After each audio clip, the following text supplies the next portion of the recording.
Hey, how's it going everyone? My name is Miyaki and I just wanted to say thanks for having me as a guest here on the Paleo FX blog. I'm stoked to be here.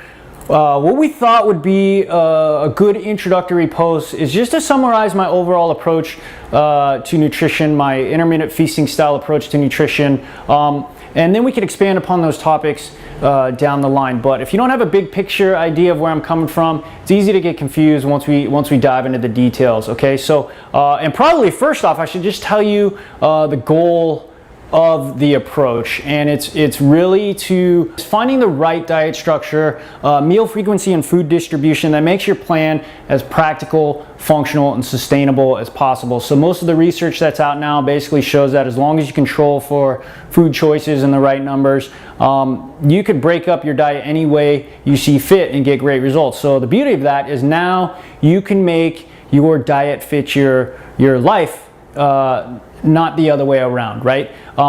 What I found that has really helped in my practice as a core of my nutrition approach is taking the paleo theory one step further, saying, hey, we used to eat certain foods, but we also used to eat a certain way. We were hunter-gatherers, right? Eating lighter or fasting during the day while we're hunting and gathering, and then coming home and having that big feast on whatever we could catch that day. So that's the way I set up my diet structure, is the intermittent fasting and actually what I think is more important, the feasting approach. So what you do during the day is flexible. If you feel better grazing, that's fine. Most of my plans are based on 2 to 3 meals a day, eating lighter, and then eating the biggest meal with the majority of calories and carbohydrates at night. It's the intermittent feast.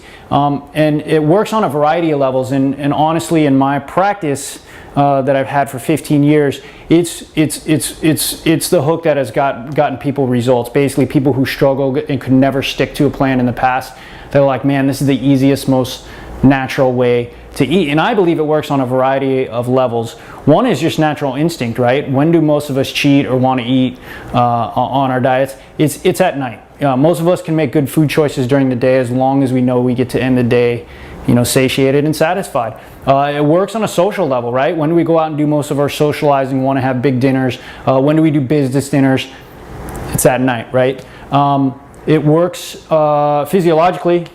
Basically, I don't want to get into the details of that, but optimizing fat burning during the day, improving insulin sensitivity, and then restocking energy reserves at night, having an anabolic period there. And then finally, and most importantly, I think it's psychology-wise, most people can sacrifice and eat lighter during the day as long as they know they get that reward of a complete meal at the end of the day. The reverse is not true, which is what most people try to do, is to try to is to eat all of their food earlier in the day and then try to starve themselves at night. Can't do it. Again, that's when most people binge. So, but it's not the only way. It's just choose any meal frequency and food distribution pattern that makes your diet as practical, functional, and sustainable as possible to follow. So if you are one of those people who does better on 6 small meals a day and starving on lettuce leaves at night, fine, great. A lot of busy professionals find that 3 meals a day, the traditional 3, works great. It's the crappy food choices why that pattern doesn't work. You make better food choices, it can work great as a fat loss health enhancement plan. My approach again is to go more intermittent fasting and feasting. So basically just eating lunch and dinner and having dinner being the biggest meal at night. All right.